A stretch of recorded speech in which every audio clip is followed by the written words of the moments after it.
I'm going to explain you now how we put together several parts of an operational plan when they are about ready to be started. Let's imagine that we have an operational plan where we come out with 3 projects with 3 areas, P1, P2 and P3. Let's imagine that P1 is a concert, P2 is an activity in the area of video making, and P3 is something linked to labor and entrepreneurship. What we have to avoid that the people who are taking part in this project are absolutely disconnected to the others and that the projects do not cooperate. So what we need to do is to find interesting ways to link projects among them. And this is a simple activity that we always do for trying to create these partnerships.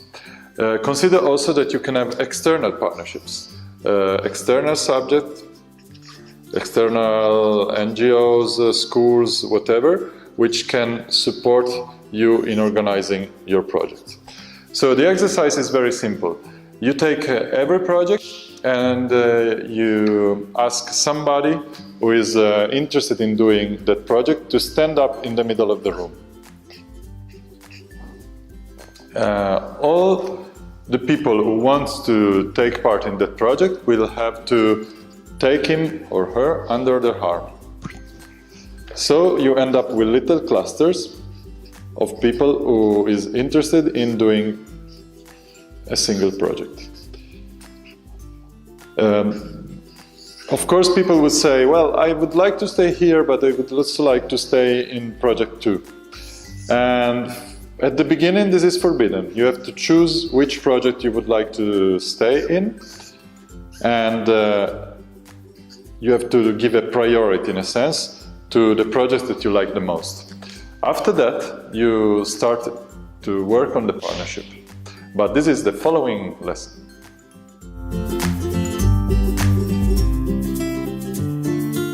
In the previous lesson, we have seen how we count how many people want to take part in a project. We saw that the elbow exercise is much more effective than asking people to write a little cross on a sheet of paper or to declare their presence. It's more physical. The group wake up and they had to be actively deciding in which group they want to be. After that, you have to create links among projects. And to do this, we use a simple activity, which is a matrix. In this matrix that we distribute to all the participants, the title, we have on both axes the projects. So we have project 1, project 2, project 3. Project 1, project 2, project 3. With this simple table, you cancel the central area and you give it to every group. So the group interested in doing project 1 will have to answer to the following question. How can I help?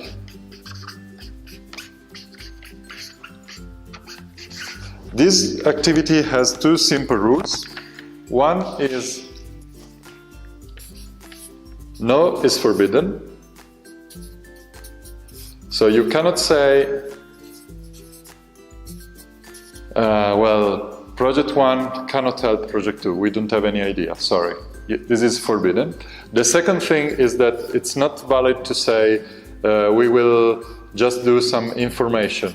We will put it on our internet site, distribute to our email or put the leaflets, because this is too easy. I mean, we don't need this. Everybody will do that if he's in the support group. The interesting part, so these are no's, and the interesting part is yes, the most original wins. Original, creative idea is the best one. So if you are in a concert group, music group, let's imagine, this is a guitar, and you have to help the group of videos. This is the video camera, and the group of labor, okay, work. How can the music group help the video group? Well, we can play, for example, in their video clips and do the soundtrack. Actually, this is quite a trivial idea, but the groups will have to come out with something more original. How can the music group help the laborer group? Probably we can invite some musicians who can explain us how they made it into the music scenario. Okay, so organize a meeting with the experts, and so on.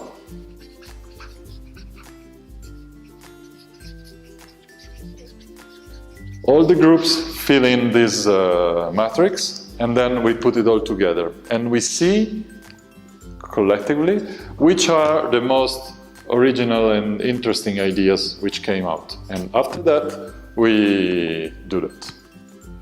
We will see the following part in lesson number 3.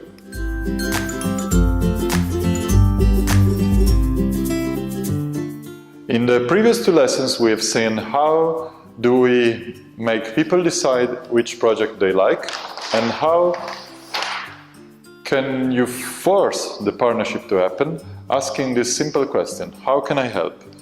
The last part is about the reciprocal part. How do I want to be helped? So you fill in a similar matrix.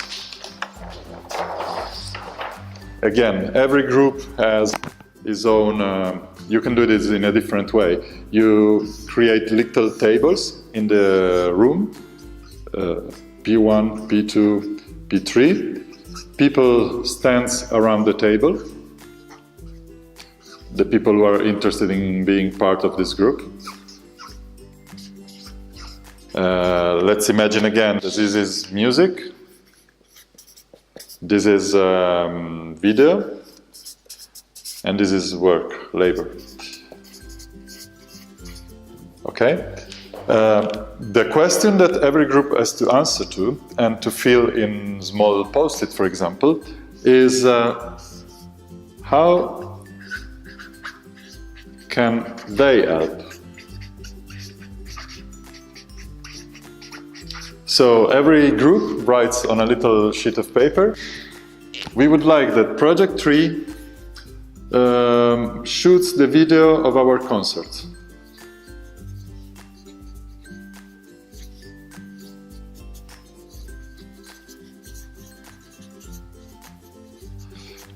We would like, and they have to produce at least 3 or 4 ideas, okay? We would like Project 1, we would like Project 3 to do XXX, another idea. When you have collected, you give like 15 minutes for the group to discuss on this, and when you have collected all the little post-it, you stick them back to the same matrix. And so you see all possible supporting action, partnerships between projects. Every single post-it is a possible partnership between projects. And then the group decides together which are the more interesting one. They simply choose the ones that they really want to do, because at the beginning it's just an exercise, so you can give any idea, and the most creative is the most interesting. And with the one which you have chosen, you do a simple budget. Who does what? And timing. And you improve the single project with these partnership ideas.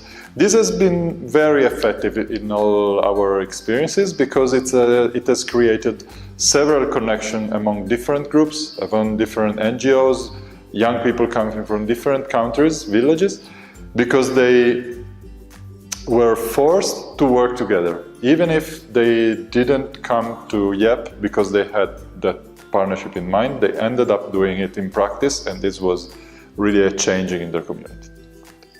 That's finished. Goodbye.